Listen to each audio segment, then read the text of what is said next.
Hola, bienvenidos a este nuevo capítulo de Cirugía para Pediatras. En el último capítulo hablamos de inyección de toxina botulínica en la glándula salival. Hoy vamos a hablar de constipación y para hablar de constipación tengo un invitado súper especial, Santi Galelo. Bueno, muchas gracias Coti por invitarme. A mí me divierte mucho este tema y sé que muchos le escapan, por eso me parece que era el número cantado. La constipación es un tema recontra frecuente, ¿sí? Es el 3 a 5% de las consultas en pediatría. Esto le trae problemas en la vida social a los chicos porque no es solo la constipación, sino el soiling o la incontinencia que puede llegar a tener esto en los pacientes. Y son chicos muy estigmatizados, tanto las constipaciones funcionales como las constipaciones orgánicas. Y lo importante también es hablar de cuándo es normal y cuándo no. A ver, estos pacientes que de recién nacido a las 24 horas no eliminaron el meconio o que a la primera semana no tienen deposiciones 4 veces por día o que al año no están teniendo una deposición diaria o a los 2 años no tienen una deposición diaria, la verdad que hay que verlo, ¿sí? Hay que estudiarlo. Es lo que llamamos los signos de alarma de la constipación. Exacto. Uno siempre tiene que pensar que atrás de una constipación primero puede haber una causa orgánica y segundo puede haber un órgano dañándose, que si bien uno no lo piensa como tal, el colon es un órgano, ¿sí? Siempre pensamos en la función hepática, en la función renal, en la función respiratoria, pero muchos se olvidan de lo que es la función intestinal, ¿sí? Es un órgano que es el órgano que usamos todos los días también y que deberíamos estar usando todos los días y que muchas veces nos olvidamos que también se puede dañar, ¿sí? Se daña muchas veces por la falta de costumbres normales. Bueno, el diagnóstico de constipación es justamente el paciente que tiene dificultad para obtener deposiciones y esto puede ser de manera aguda o de manera crónica.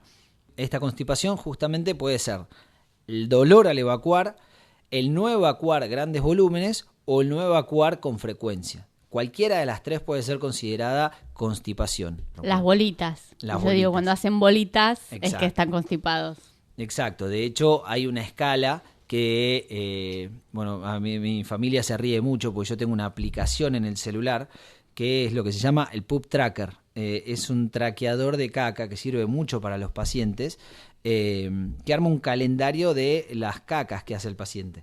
Ese lo tengo en serio, se lo estoy mostrando justamente a Coti ahora, es un asco, pero justamente lo que divide también es los tipos de caca. Esto que hablaba Coti de las bolitas de caca es dentro de lo que se llama la escala de clasificación de Bristol, que divide las cacas del 1 al 7, dependiendo de las formas. Y se los dejo como tarea para que investiguen después esta escala de Bristol porque la verdad que es muy visual. Yo te puedo hablar, si querés, de lo que son los criterios de Roma y demás, pero no sé si te interesa tanto. No me aburras, Santi, no me aburras porque los pediatras vemos mucha constipación en el consultorio y sabemos de constipación. Nosotros lo que queremos saber es qué hacemos con el paciente constipado cuando llega.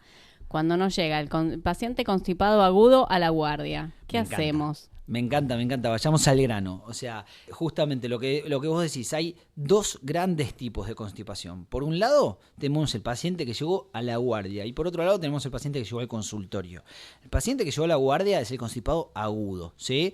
O el constipado crónico severo, pero en ese momento está agudizado, ¿sí? Entonces lo tenemos que tratar como un constipado agudo. Y acá esto está muy discutido. Yo, el paciente que ingresa a la guardia, lo interpreto igual que una botella de champagne o de coca, en la que si no le sacamos el corcho o no le sacamos la tapita, no importa cuánto sacudamos, no vamos a poder sacar su contenido.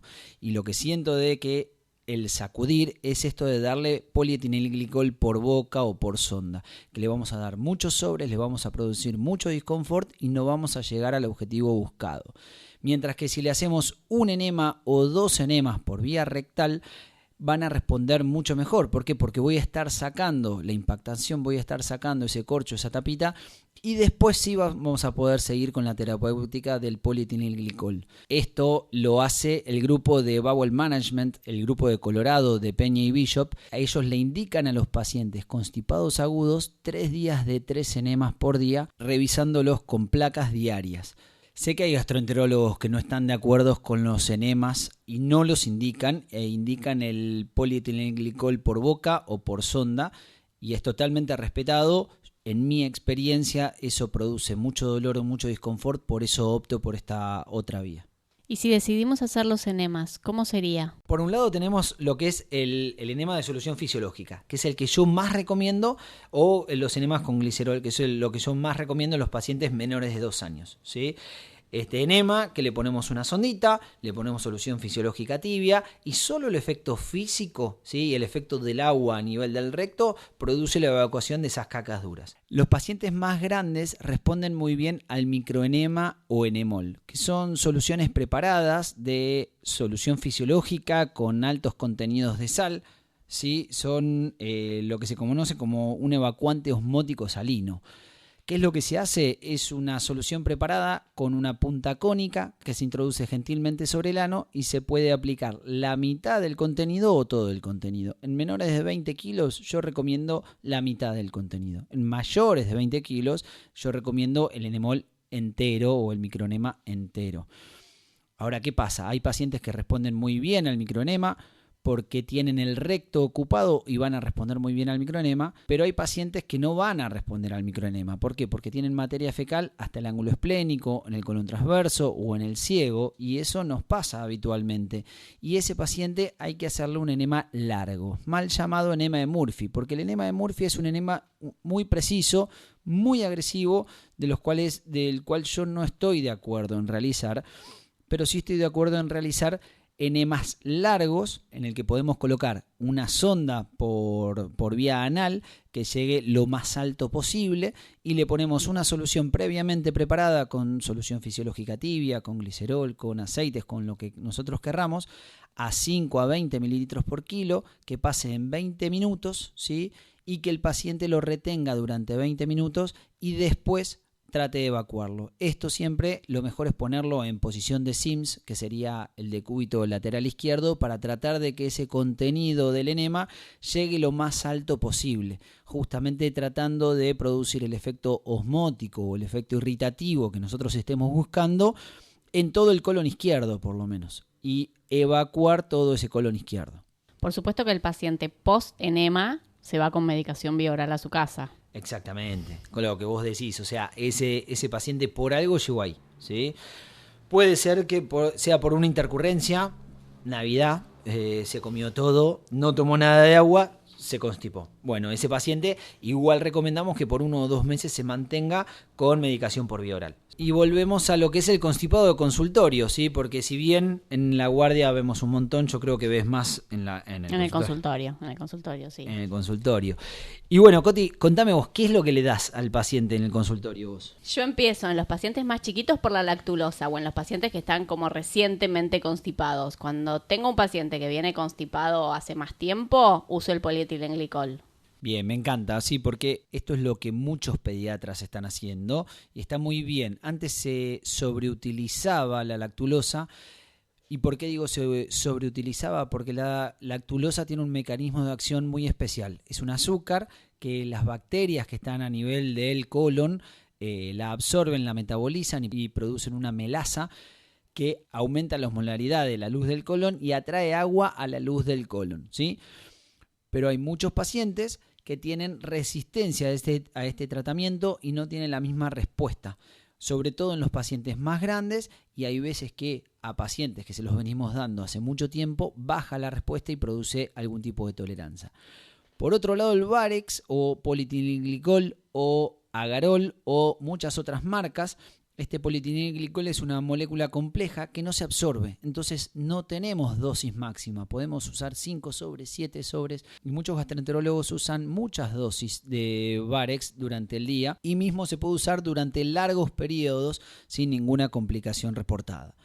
¿Por qué? Porque no se absorbe y al no absorberse actúa a nivel de la luz. No atrae agua del resto del sistema, sino que hace que el colon no pueda absorber el agua que está dentro de la luz. Entonces lo que hace es arrastrar el agua. El polietilenglicol, en general, la presentación más típica es que venga en sobres. Los sobres son de 6 cucharadas de té. Yo lo que siempre les recomiendo a los padres es que midan cuántas cucharadas suyas se pueden usar Y yo lo que hago muy frecuentemente es dosificárselo 2 veces por día, dárselo a la mañana y a la tarde. No hace falta que sea cada 12 horas, pero sí que estén separados en el tiempo.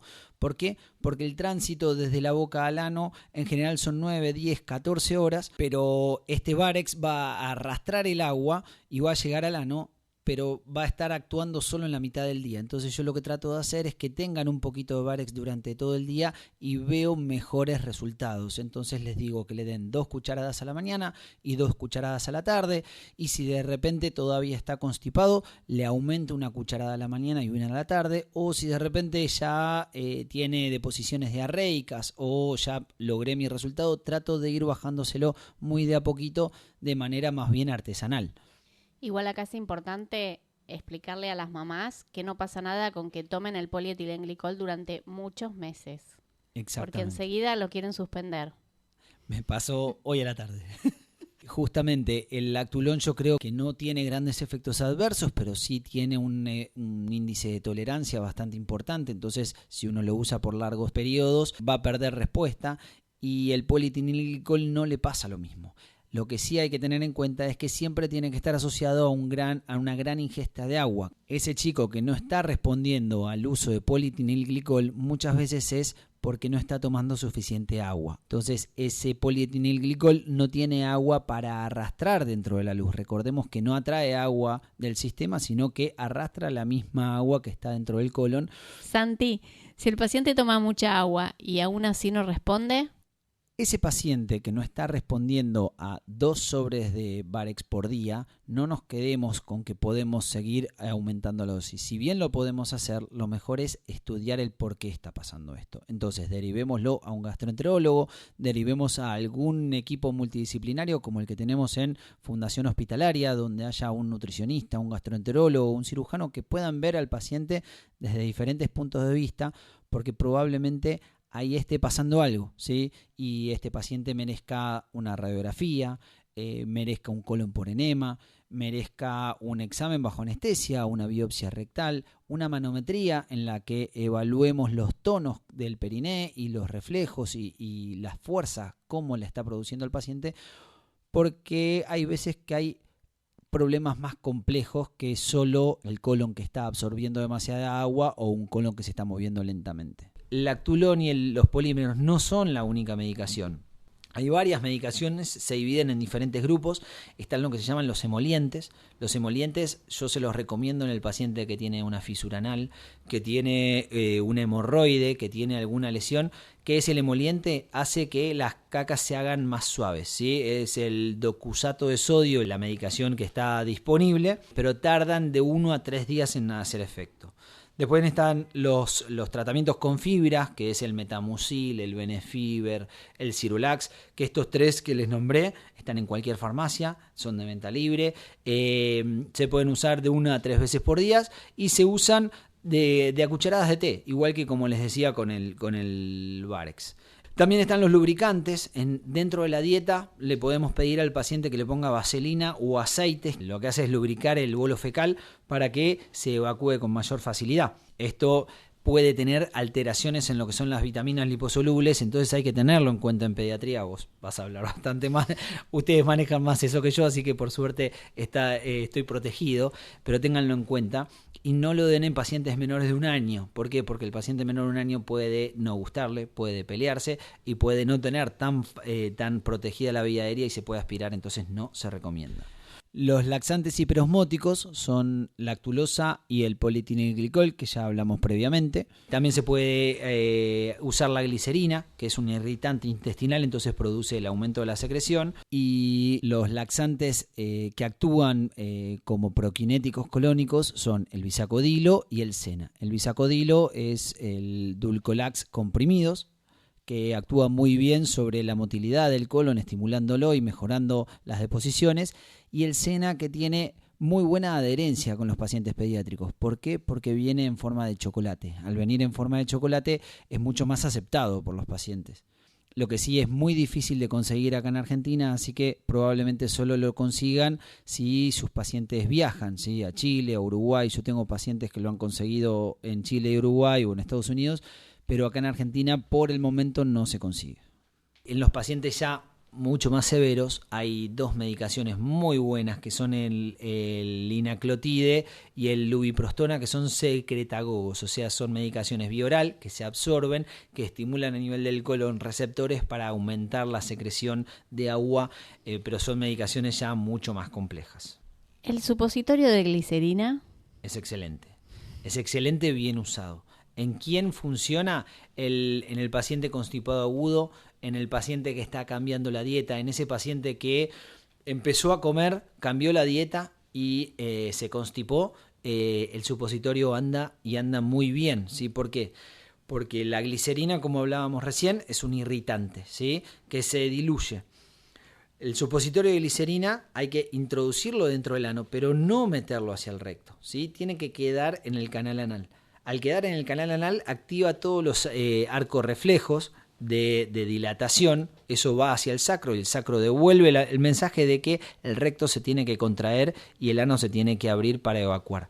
En el paciente constipado moderado, en el paciente constipado reciente de 1 año, de 2 años, andan bárbaro, ¿sí? E incluso si tengo un paciente más chiquito, 1 mes, 2 meses, 3 meses, el supositorio de glicerina no se corta de manera transversal, sino se corta de manera longitudinal, lo que permite que ese supositorio se adapte al diámetro del canal anal del paciente, sobre todo de los pacientes más chicos. Déjame meter acá mi bocado pediátrico. Los pediatras tenemos siempre mucha relación con los padres y vemos la dificultad que esto genera en los padres y cómo en el afán de cumplir nuestras indicaciones, a veces lo sientan al niño en el inodoro, se pelean para que no se levante del inodoro y cada vez que el chico tiene que hacer caca es un escándalo familiar. Coincido con vos. Esto, de hecho, si le preguntamos a nuestras madres, a nuestros abuelos, probablemente nos digan que el chico a los 18 meses, a los 2 años, tiene que hacer caca en la pelela, tiene que hacer caca donde tenga que hacer. La realidad es que no es así. Yo lo que insisto siempre es que a contener el chico aprende solo, ¿sí? Nosotros no le vamos a enseñar a contener al paciente. De hecho, no lo tenemos que hacer. Cuando el paciente está empezando a contener, cuando el paciente está aprendiendo solo a contener, nosotros le tenemos que enseñar a vaciar, ¿sí?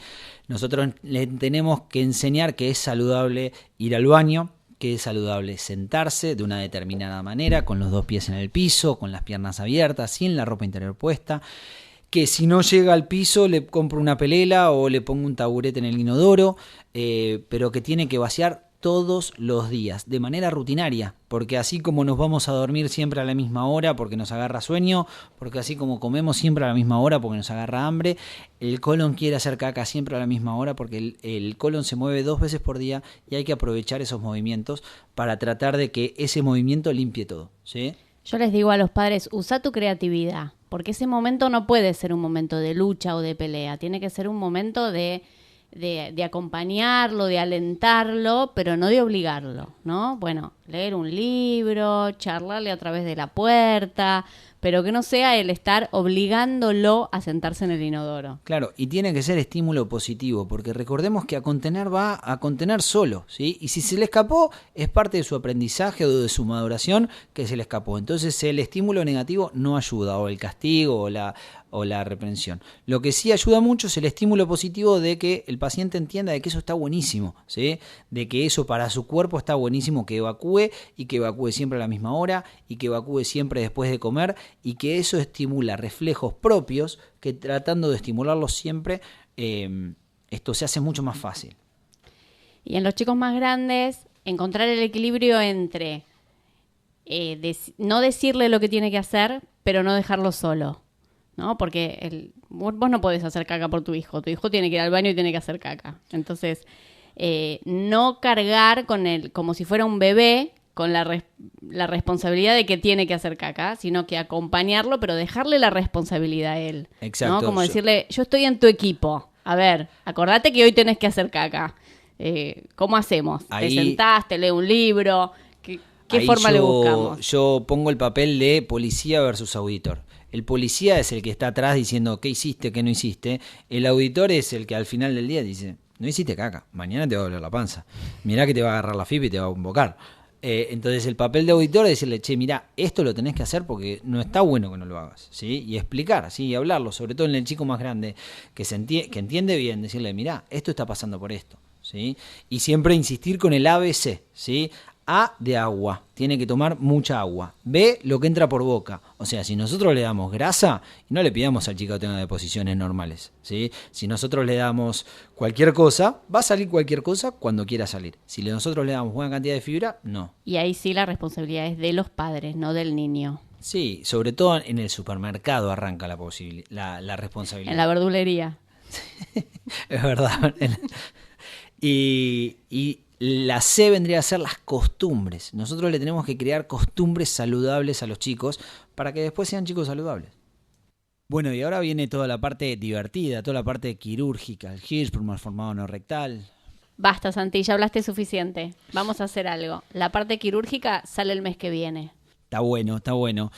Bueno, pero no quería dejar de avisarles que nosotros acá en Fundación Hospitalaria tenemos un grupo multidisciplinario en el que vemos a los pacientes posoperados malformados o no rectales, Hirschsprung, mielomeningocele, pero también a todos estos pacientes que se escapan del esquema terapéutico típico, ese paciente que le dimos los 2 sobres de Varex y no anduvo, ese paciente que fue al gastroenterólogo y no le estamos encontrando la forma. Bueno, nosotros tenemos la posibilidad de estudiarlo un poco más, buscando ver qué es lo que está pasando y con varios ojos entenderlos un poco mejor. Seguinos en Instagram, Facebook, LinkedIn, en @grupo de cirugía pediátrica. Y recordá que este podcast lo podés escuchar mientras que estás esperando la próxima conferencia de Alberto. Mientras estás esperando que tu hijo haga caca en el baño. Porque el conocimiento va con vos.